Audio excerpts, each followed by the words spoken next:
ჩვენზეც გარიცხდეს, როდესაც მე უფალი რომელსაც მოგვეცა, მაგრამ გულარძნილნი ვარ და ამას ხელს არ ვკიდებ. გესმით? აი ამაზე აქ ლაპარაკი და მომყარეთ მე ის აქ ეუბნება მოუყანეს ხმაწვილი შერისხა ბოროტ სულს ღმერთმა უფალმა და განიდევნა მისგან და განიკურნა იმავე წამს ხმაწვილი. როგორც ჩანს მოწაღებებმა განიცადეს ეს გაბრაზე ეს შერისხვა, რომ გაუჯავდა მათ მოძღვარი განიცადეს და როცა ცალკე იყვნენო, ეკითხესო ცალკე უფალს, რომ ჩვენ რატო ვერ შევძელითო განკურნებო, რა მოხდაო, რომ ჩვენ ვერ შევძელით, რომ მანამდე ჩანს, რომ ისინი ახდენენ ამ სასწაულებს, განდევნიან დემონებს ხალხისგან, ქრისტეუნება, თქვენი მცირედ მორწმუნეობის გამო. რომ ვერ ხედავთ, არ იღებთ და არ გინდა დაინახოთ ის, რაც მოგეცათ. გეუბნებით თქვენ, აი ნამდვილი რწმენის დოგვის ასulis ხელაც თუ გექნებათ ნამდვილი რწმენა, უბრძანებთ ამ თას, გადაადგილდი აქედან იქო და შესრულდება და არავითარი იქნება თქვენთვის შეუძლებელიო. როგორ გონიათ, თების გადაადგილებაზეა სიტყვით ლაპარაკი აქ? აი მორწმუნეს ისეთი რწმენა უნდა მქონდეს მე, რომ აი ახლა უბრძანო აქ თას რომ ამოიფხვერი მაქედან და გადაინერგე კახეთიდან ქართლში ეს არის რწმენა, რას გულისხმობს უფალი? თების გადაადგილება რას გამოხატავს? აი ეს არის მთავარი, რაც ჩვენ დღეს უნდა აქედან წავედით. გესმით? თქვენ ყველანი შეგიძლია იყოთ მთების გადაადგილებლები. თუ თქვენ სწორად ისწავლით იმას, რა არის ბიბლიაში ნათქვამი უფალზე და ეს ძალა მაშინ შემოდის ჩვენთან.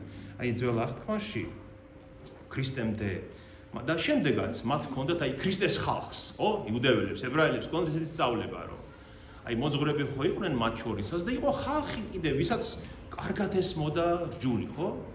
ზოგს ერქვა სინასმთა, ზოგ მოძღვარს.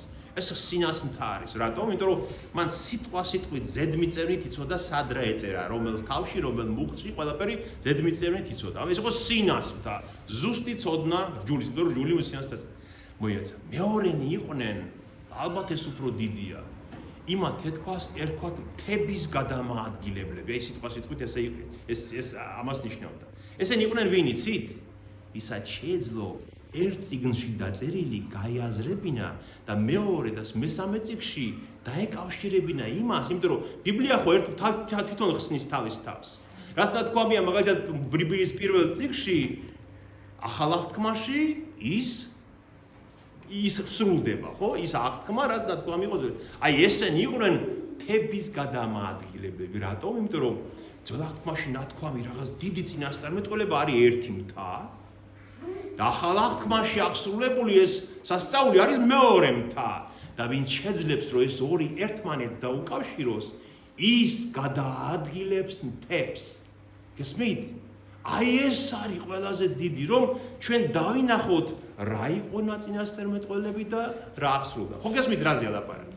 აი ამას ეუბნება ქრისტე, რომ თქვენ თუ სწორად ისწავლით და გაიგებთ იმას, რაც მე გითხარით, რასაც თქვენ ხედავთ ჩემში, რაც თქვენ გისწავლიათ სინაგოგებში თქვენი ბავშვობიდან, მაშინ თქვენ შეძლებთ მთების გადაადგილებას. და ეს არის ის დიდი სასწაული თქვენში. ხო გასაგებია? აი მაგალითი მინდა გაჩვენ ნახეთ, ძველ აღთქმაში ესაა წინასწარმეტყველის 52 თავში წერია ქრისტეზე. აი მაგალითი მინდა გაჩვენოთ.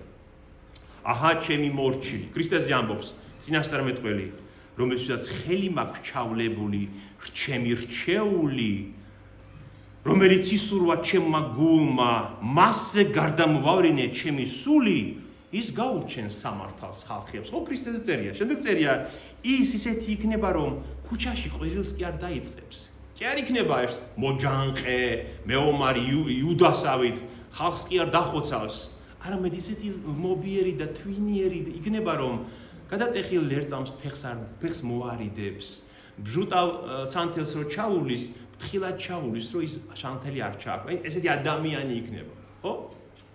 რას ხედავთ ჩვენ ქრისტეში? ეს არის ერთი მთა, ქრისტეში რას ხედავთ? სასამართლოზე რომ დააყენეს და სილა გაარტყეს, რა უთხრა? რატომ ერთყავ? თუ რამე ბოროტიო თქვი, მითხარი რა თქვი ბოროტია? ეს რომელსაც შეეძლო მართლა მთები გადაადგილებინა, სიტყვის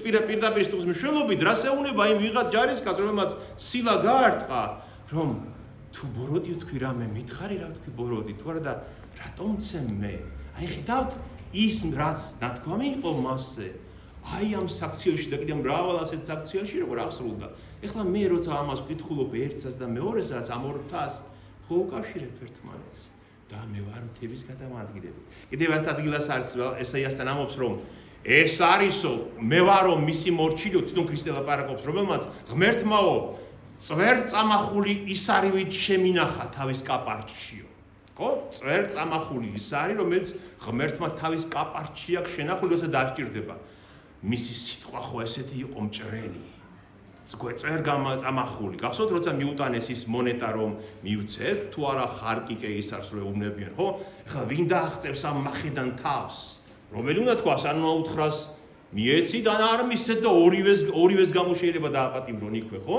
ქრისტე რას ეუბნება ზეთ ხო გამოსახულია კეისრის ხატი ეს ხომ კეისრის ფულია მიეცით რაც მისია ღმერთს და წვერ წამახული ის არია მისი სიტყვა და იმ დღეებშიო უამრავი გამოცდა და მახე დაუგეს ასეთი ღმერთიშვიდეულის სამშაბათს და ვერც ერთში ვერ გააბეს და ისევ ის მოხდაო რომ ვერავინ გაუბედავდა შემდეგ კითხვის დასმას ხედავთ ის რაც ნათქვამი იყო მასზე რომ წვერწამახული ის არ იქნება მესია ქრისტე და ის რაც ჩვენ ვიხილეთ ნებიშვიდეულის იმ დღეებში ხო როცა ის მართლა მჭრელი מחვილივით იყო მისი სიტყვა ხო და ხედავთ აი ეს არის თების გადამაადგილებელი ხო გასაგებია ამიტომ აი ესეთი ძვირფასია ეს ჩვენი წიგნი ბიბლია რომ რასაც ძველ აღთქმაში ნახავთ იმ ძვირფას მთებს და რასაც ახალ აღთქმაში ნახავთ უნდა ერთმანეთს დავკავშიროთ და პავლე მოციქული გვეუბნება რომ როგორ არ გესმით რომ თქვენ გაქვთ ამის უფლებაო ეს ქარაგმები ის ნათქვამები წინასწარმეტყველები რაც ნათქვამია ძველ აღთქმაშიო თქვენ თავად უნდა აღმოაჩინოთ და ერთმანეთს დავკავშიროთ და მაშინ ხართ დიდებული მოწაფეები ქრისტეს. მოგასაგებია. აი ამას გვასწავლის დღევანდელ სახარებაში უფალი, ხო? რომ ხანდახან ადამიანებს გონიათ პირდაპირ მნიშვნელობა და ზოგიერთ ხალხს მომისმენია რომ აი ამბობდა ერთი ადამიანი მორწმუნე რომ სასწაულებს ვერ ვახდენო კაცო. აი ხო წერია რომ თების გადაადგილება შეუძლია. მე ვერ ვახდენო და ამიტომ უნდა ვიშიმშილო, არ უნდა დავიბანო, ბევრი უნდა ვილოცო, ბევრი მეტყვი, თები გადავადგილო. ამაზე ხო არ არის ეკლაპარაკი. მაშინ როცა მას შეეძლო ელოცა დღედაღამ ბიბლიას არ მოშორებული იყო ეფიქრა სული წმინდა მოეწვია ეთქვა სული წმინდისთვის და აი ამ თებს დაინახავდა და გადაადგილებდა და გახდებოდა ნამდვილი მოწაფე აი ასე უნდა გავიყოთ ბიბლია შეგვეძლებინოს ღმერთმა ჩვენთან არის ღმერთი